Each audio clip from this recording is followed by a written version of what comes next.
ఇవాళ draft notification రాబోతున్నది. సర్క్ సంబంధించిన ముసాయిదా జాబితా సిద్ధమైంది. ఇవాళ 17వ తారీఖు. అంటే మీరు దాదాపు నెల రోజులకు పైన ఎన్యూమరేషన్ ఫామ్స్ ఏవైతే సబ్మిట్ చేశారో అవన్నీ డిజిటైజ్ చేసి ఆన్లైన్లోకి ఎక్కించి ఎవరి ఓటు ఉంది ఎవరి ఓటు లేదని డిసైడ్ చేసి ఒక డ్రాఫ్ట్ జాబితా బయటికి రాబోతున్నది. సో ఈ డ్రాఫ్ట్ జాబితాలో మీకు ఓటు ఉంటే ఓకే, ఓటు లేదనుకోండి మళ్ళీ మీకు అప్లై చేసుకునే అవకాశం ఉన్నది. ఫామ్ 6 ద్వారా కొత్త ఓటర్గా మళ్ళీ మీరు నమోదు చేసుకోవడానికి మళ్ళీ ఒక నెల రోజుల సమయం అవకాశం ఉన్నది.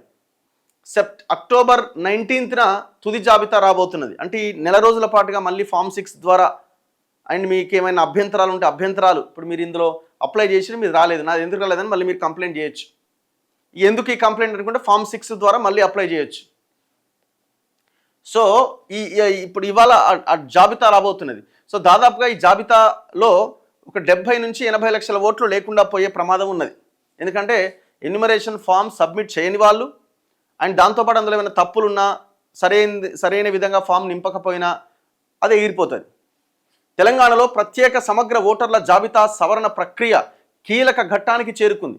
రాష్ట్రంలో మొత్తం 3,88,26,448 మంది ఓటర్లకు గాను 2,64,73,616 మంది ఓటర్ల ఎన్యూమరేషన్ ఫారాల డిజిటలైజేషన్ ప్రక్రియ ఈ నెల 10వ తేదీన పూర్తి కాగా మిగిలిన 73,52,832 మంది ఓటర్లకు సంబంధించిన వివరాలు నమోదు చేయలే. సో నమోదు చేయలేదంటే వాళ్ళ ఓట్లు పోతాయి, వాళ్ళ ఓటు అందులో రాదు, ఇప్పుడు డ్రాఫ్ట్లో ఉండదు. వీరిని ఏఎస్డిడి అంటే ఆచూకీ లేని వాళ్ళు, శాశ్వతంగా వలసపోయిన వాళ్ళు, చనిపోయిన వాళ్ళు అండ్ డూప్లికేట్ ఓటర్లు, సో వాళ్ళని ఏఎస్డిడి ఓటర్స్ అంటారు. దాని కింద అన్కలెక్టబుల్లో చేర్చారు. డిజిటలైజేషన్ వివరాల ఆధారంగా ఎన్నికల విభాగాలు ప్రత్యేక సాఫ్ట్వేర్ ద్వారా రూపొందించిన ముసాయిదా ఓటరు జాబితాను సోమవారం విడుదల చేయబోతున్నారు. ఈ జాబితాను వెల్లడించిన అనంతరం అన్ని అసెంబ్లీ నియోజకవర్గాలు, జిల్లాల వారీగా ఎన్నికల అధికారులు రాజకీయ పార్టీల ప్రతినిధులతో సమావేశం నిర్వహించి వారి వద్ద నుంచి అభ్యంతరాలు, సూచనలు స్వీకరిస్తారు.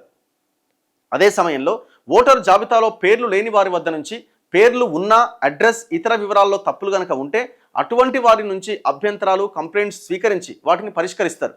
అభ్యంతరాల స్వీకరణ ప్రక్రియను ఈ నెల 30వ తేదీ నుంచి చేపడతారు. సో ఇవాల్టి నుంచి సెప్టెంబర్ 30 వరకు చేపడతారు. అభ్యంతరాలపైన పరిష్కరించే ప్రక్రియను ఈ నెల 17వ తేదీ నుంచి అక్టోబర్ 15వ తేదీ వరకు పూర్తి చేయాలి అని నిర్ణయించారు. 17కో 19కో ఫైనల్ జాబితా వస్తుంది. సో ఇంకా మనకు సమయం ఉన్నది.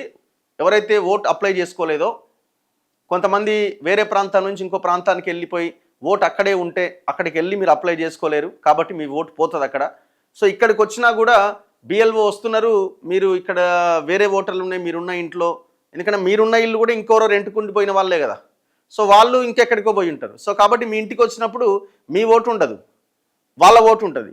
సో మీరు మళ్ళీ అప్లై చేసుకోవాలా. కొంతమంది బిఎల్ఓలు form 6 or form 8 shifting form 8 ద్వారా అప్లై చేసుకున్నారు. కొంతమంది మీది ఇక్కడ లేదని చెప్పి వెళ్ళిపోయారు. సో అట్లా కొంతమంది ఓటు ఎన్యూమరేషన్ ఫామ్స్ ఇవ్వలేకపోయినారు. సో అట్లాంటి వాళ్ళు ఇప్పుడు ఫామ్ 6 ద్వారా ఇవ్వడానికి ఇంకా నెల రోజుల సమయం ఉన్నది. కాబట్టి ఈ అవకాశాన్ని సద్వినియోగం చేసుకోండి. ఓటు అనేది చాలా కీలకం. ఈ ఓటే మన జీవితాలను మారుస్తుంది. ఈ ఓటు ద్వారానే మనకి ఏదైనా సాధ్యం అవుతుంది.